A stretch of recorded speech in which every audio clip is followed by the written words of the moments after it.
आप देख रहे हैं पल पल न्यूज और मैं हूं आपके साथ नदीम अकरम। दारुल उलूम देवबंद में 2 दिन तक जो मुसलमानों के साथ जुल्म ज्यादती हो रही है उस पर आज देश भर के 5000 दिग्गज उलेमा मंथन कर रहे हैं, जिसकी पहली अपडेट आप लोगों के सामने मैं रख चुका हूं और मौलाना महमूद मदनी साहब का बयान भी लोगों के सामने आ चुका है, जहां मंच पर आज मौलाना महमूद मदनी साहब भावुक हो गए और भावुक होते हुए कड़ा संदेश उन लोगों को दे दिया है जो देश में नफरत फैला करके माहौल खराब करना चाहते हैं। और मौलाना महमूद मदनी के अलावा और भी कई उलेमाओं ने बिगुल फूंका है नफरत के पुजारियों के खिलाफ जो देश का माहौल खराब कर रहे हैं। इस प्रोग्राम में लगातार जो झलकियां देखने को मिली उसमें मौलाना बदरुद्दीन अजमल साहब, मौलाना महमूद मदनी साहब और तमाम देश के दिग्गज उलेमा एकजुट होते हुए दिखाई दिए, जहां आज नफरत भरा माहौल जो बन रहा है उसके खिलाफ मंथन किया गया है और शाम 7:30 बजे से लेकर के 9:30 बजे तक फिर से मीटिंग बुलाई जाएगी और मंथन किया जाएगा। और कल भी यही प्रोसेस सुबह 9 बजे से लेकर के 1 बजे तक जारी रहेगा और मस्जिदों को जो देश भर में टारगेट किया जा रहा है उसके ऊपर भी कल ही फैसला लिया जाएगा कि क्या कदम उठाने हैं। पर उलेमाओं ने साफ शब्दों में मंच से ये ऐलान कर दिया है कि इस्लाम के साथ समझौता बिल्कुल भी बर्दाश्त नहीं किया जाएगा। आपको बताते हैं कि आज के प्रोग्राम के दौरान क्या क्या चीजें देखने को मिली हैं, क्योंकि एक ऐतिहासिक जलसा यूपी के दारुल उलूम देवबंद में देखने को मिला है। यूपी के सहारनपुर में मुस्लिमों के सम्मेलन में जमीयत उलमाए हिंद के अध्यक्ष मौलाना महमूद मदनी साहब भावुक हो गए हैं। मदनी साहब ने कहा है कि मस्जिदों के बारे में चर्चा कल जमात फैसला लेगी, फैसले के बाद कोई कदम पीछे नहीं हटेगा। हमारा जिगर जानता है कि हमारी क्या मुश्किलें हैं। हाँ, मुश्किलें झेलने के लिए ताकत हौसला चाहिए। हम जुल्म को बर्दाश्त कर लेंगे, दुखों को सह लेंगे, लेकिन अपने मुल्क पर आंच नहीं आने देंगे। मदनी साहब ने कहा वो चाहते क्या हैं समझ लीजिए। मैं बार बार कह रहा हूं जो नफरत के पुजारी हैं आज वो ज्यादा नजर आ रहे हैं। अगर हमने उन्हीं के लहजे में जवाब देना शुरू किया तो वो अपने मकसद में कामयाब नहीं हो पाएंगे। हम हर चीज का समझौता कर सकते हैं लेकिन ईमान से समझौता बर्दाश्त नहीं करेंगे।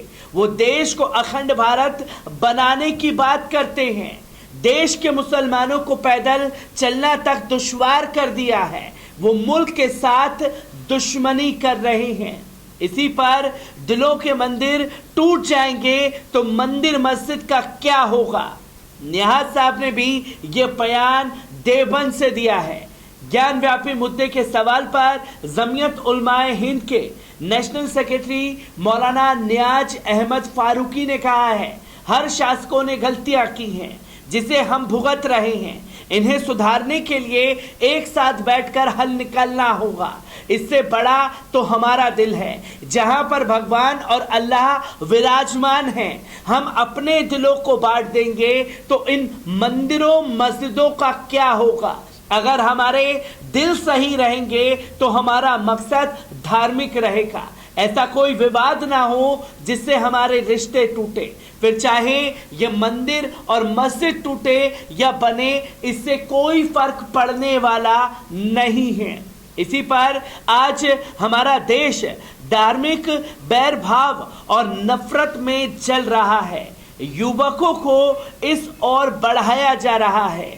इस्लामी सभ्यता और संस्कृति के खिलाफ निराधार आरोपों को फैलाया जा रहा है। सत्ता में बैठे लोग उनका हौसला बढ़ा रहे हैं।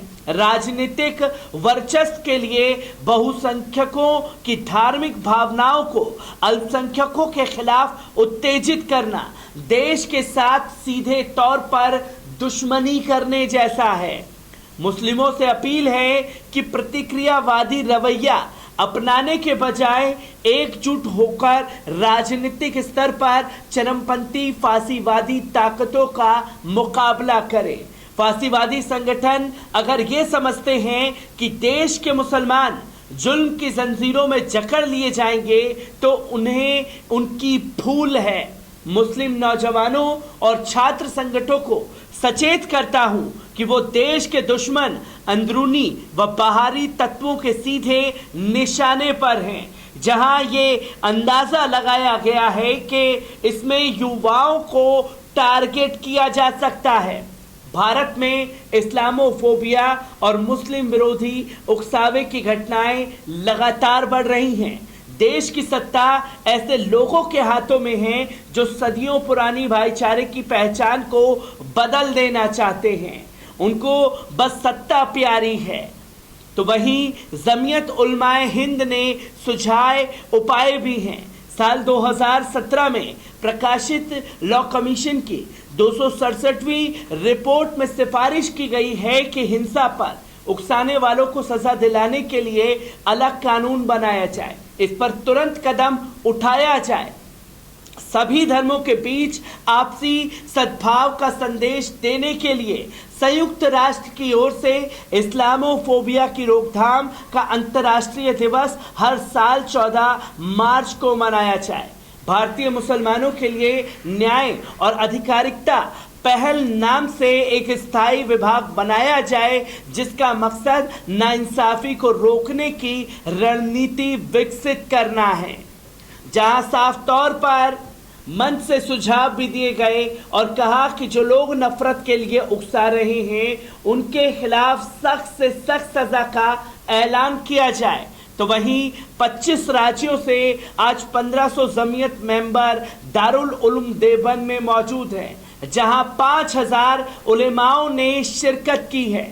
जमीयत उलमाए हिंद के कार्यक्रम में 25 राज्यों से आज लोग देवबंद में आए हैं। इससे करीब 1500 जमीयत के मेंबर हैं, जबकि कुल मौजूदगी 2500 से 5000 है। इनमें मुख्य रूप से महाराष्ट्र से आए मौलाना नदीम सिद्दीकी हैं, तो यूपी से मौलाना मोहम्मद मदनी साहब हैं, तो तेलंगाना से हाजी हसन, मणिपुर से मौलाना मोहम्मद सईद, केरल से जकरिया, तमिलनाडु से मौलाना मसूद, बिहार से मुफ्ती जावेद, गुजरात से निसार अहमद, राजस्थान से मौलाना अब्दुल वाहिद खत्री, असम से हाजी बसीर, त्रिपुरा से अब्दुल मोमीन पहुंचे हैं। सांसद मौलाना बदरुद्दीन अजमल, पश्चिम बंगाल में ममता सरकार में मंत्री मौलाना सिद्दीक उल्ला चौधरी और शूरा सदस्य मौलाना रहमतुल्ला कश्मीरी सहित कई बड़ी हस्तियां भी देवबंद पहुंची हुई हैं। और इसके अलावा झारखंड, उत्तराखंड, पश्चिम बंगाल से भी मुस्लिम संगठन के लोग वहां पहुंचे हुए हैं। जमीयत उलमाए हिंद के सम्मेलन में देश के अलग अलग राज्यों से आने वाले जमीयत से जुड़े लोगों के बैठने के लिए उचित व्यवस्था की गई है। करीब 5 बीघा जमीन में फुली कवर्ड एसी पंडाल तैयार किया गया है। इसमें 2.5 टन के 20 से ज्यादा एसी लगाए गए हैं। मेहमानों के रहने की व्यवस्था होटल के अलावा ईदगाह मैदान में बनाए गए पंडाल में की गई है। पहला सेशन 28 मई का, जो सुबह 8 बजे से 1 बजे तक चला। दूसरा सेशन 7:30 बजे से 9:30 बजे तक और तीसरा सेशन 29 मई लगभग 9 बजे से 1 बजे तक चलेगा। कहा जा रहा था कि ज्ञानव्यापी मथुरा और कुतुब मीनार मसले पर चर्चा करने के लिए यह बैठक बुलाई गई है। जमीयत ने यह स्पष्ट किया है कि इस आयोजन का ऐलान एकाएक नहीं होगा। 15 मार्च को दिल्ली में हुई बैठक में ही देवबंद के इस कार्यक्रम को तय कर दिया गया था। उस वक्त ज्ञानव्यापी और मथुरा जैसे मुद्दे शुरू भी नहीं हुए थे। हालांकि जमीयत से जुड़े लोग इतना ज़रूर कहते हैं कि देश के मौजूदा हालातों पर इन तीनों सत्रों में चर्चा होगी। इसमें चर्चा का बिंदु कुछ भी हो सकता है। सम्मेलन को लेकर पुलिस प्रशासन ने भी पूरी तैयारी कर ली है। देश भर से आने वाले डेलीगेशन और उलमाओं की सुरक्षा को लेकर विशेष इंतजाम किए गए हैं। अन्य जिलों में एक्स्ट्रा फोर्स मंगवाई गई है। पंडाल और आसपास LIU भी अलर्ट है। SSP आकाश तोमर का कहना है कि सम्मेलन के आसपास सुरक्षा व्यवस्था कड़ी कर दी गई है। सम्मेलन स्थल पर एक कंपनी PAC की 3 पुलिस निरीक्षक, 10 उप निरीक्षक, 6 महिला कांस्टेबल और 40 सिपाहियों की तैनाती की गई है। तो ये हाल अभी देवबंद में बना हुआ है और बीते 2 दिन तक देवबंद से ऐसी ही तस्वीर सामने आने वाली है। हर एक तस्वीर को आपके साथ साझा करता रहूंगा। दीजिए इजाजत, शुक्रिया।